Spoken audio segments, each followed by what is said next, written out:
Welcome. Today's topic is enlightenment versus personal healing. Sounds simple? Not at all.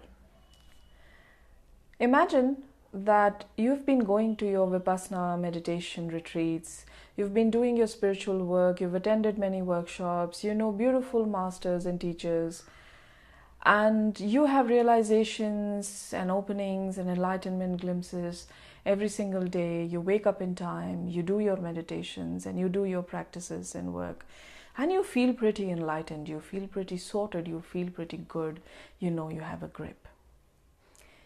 And then one day, or at a time in a day, you are bombarded with something from life. Some circumstance has come up, something has hit you, and you react.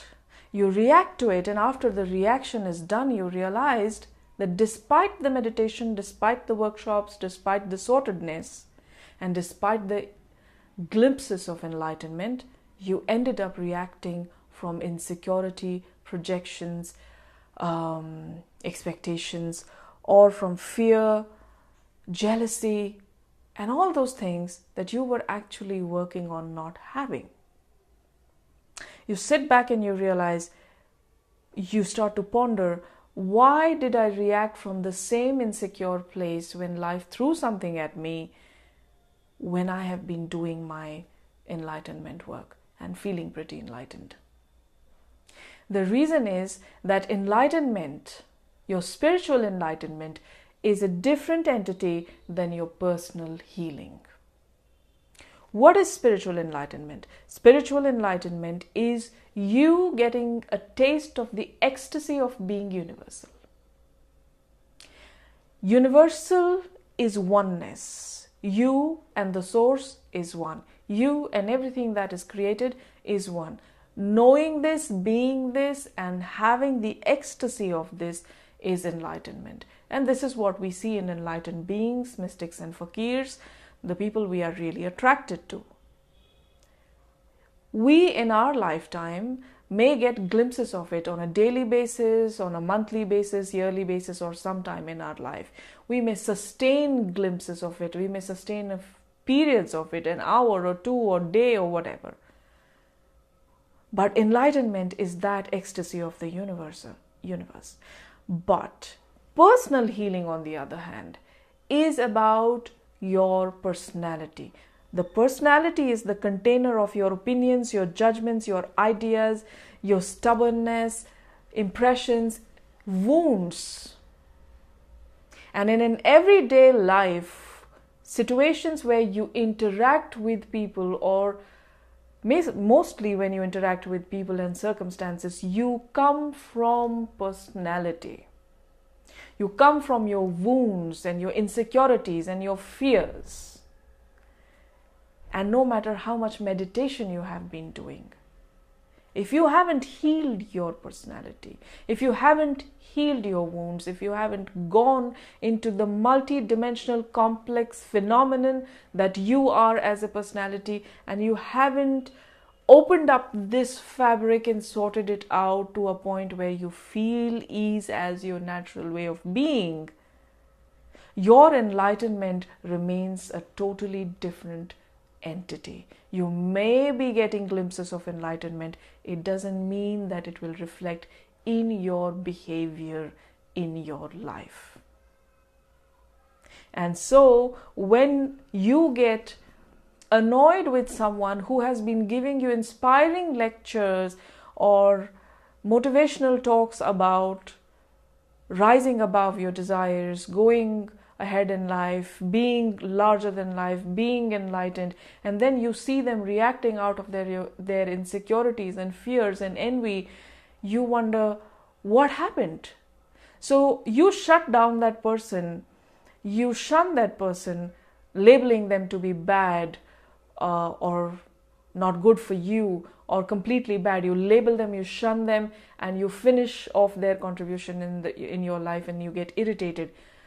But what we need to realize is that enlightenment glimpses are given in meditations and spiritual work. You go to any workshop, any person's workshop, no matter how deep and authentic the teacher is, you go to a workshop, universe will find a way of getting to you. You go and do any kind of meditation, the universe at some point will find a way of getting to you so that you can get a taste of it, you can get the beauty of it. So enlightenment, the taste of enlightenment will remain, but your personality will remain intact if you haven't worked on it. And the more this structure remains intact, the more your reactions will come out of this structure instead of coming out of enlightenment. Your personal healing, dissipation of your personality, dissolving of your identity slowly, stepwise, healing of the wounds that you have been carrying, or the ideas and concepts and conclusions that make up your personality, is a different ball game, and it must be carried out. It does not automatically dissolve because you have been meditating. Meditation has to do with ecstasy. No matter which meditation you're doing, transcendental, cathartic, visualization, any kind of meditation, witnessing meditation, an active meditation, a passive meditation, any kind of meditation you are doing, you are attuning with the ecstasy of the universe. That will not automatically dissolve the wounds that you are carrying. It will help you understand that you are not just the wounds. You are not just the personality, or not just the judgments.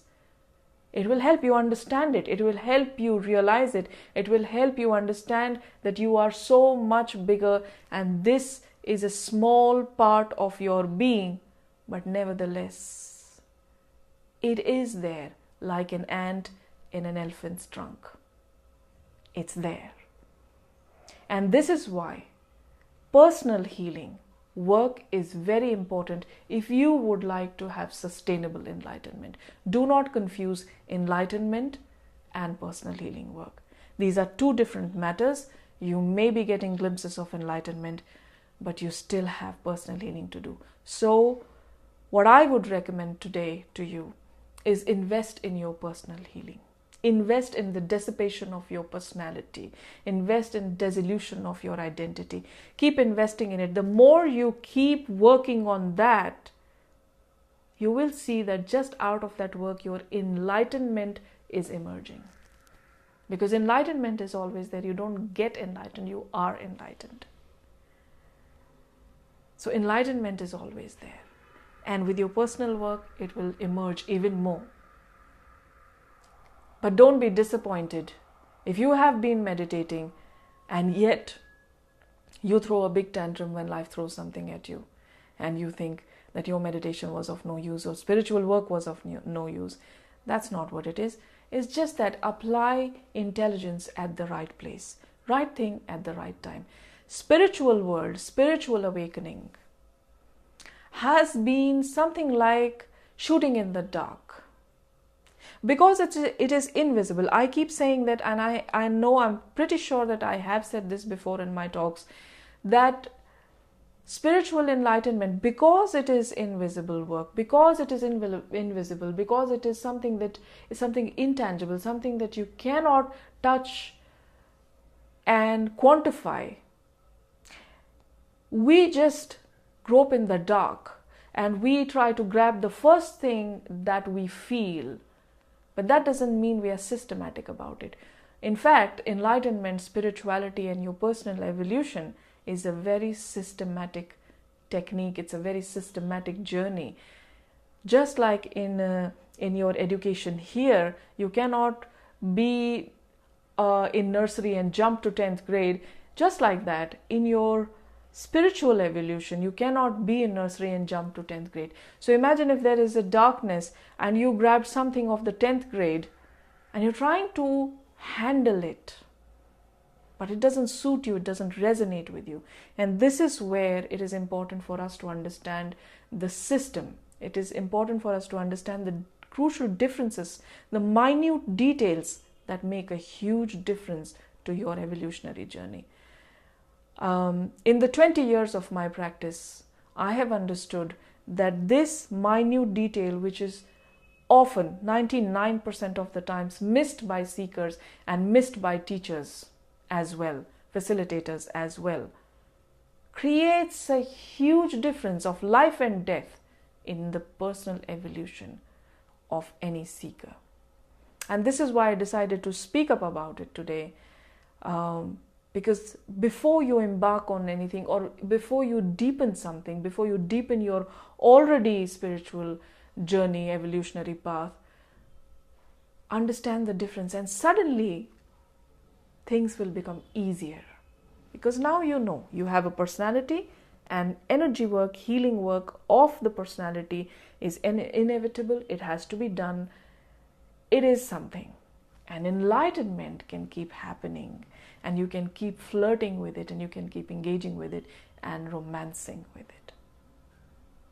So take your pen and pad again and write down 5 things that you have been doing, thinking that you have been enlightened or you're working on enlightenment, but actually you should be working on healing work, on your personal healing work. So write down the 5 things that you need to heal in your personality so that your enlightenment can emerge, and see what you can do about it. If you need my help, I'm here. Thank you so much for receiving me. I'm yet again grateful for a lot of love that you keep sending me in personal messages throughout social media. And I'm receiving your questions, I'm receiving your comments, I'm receiving your testimonials. I may or may not be able to respond to them due to lack of time, but every single one of them touches my heart. Thank you again.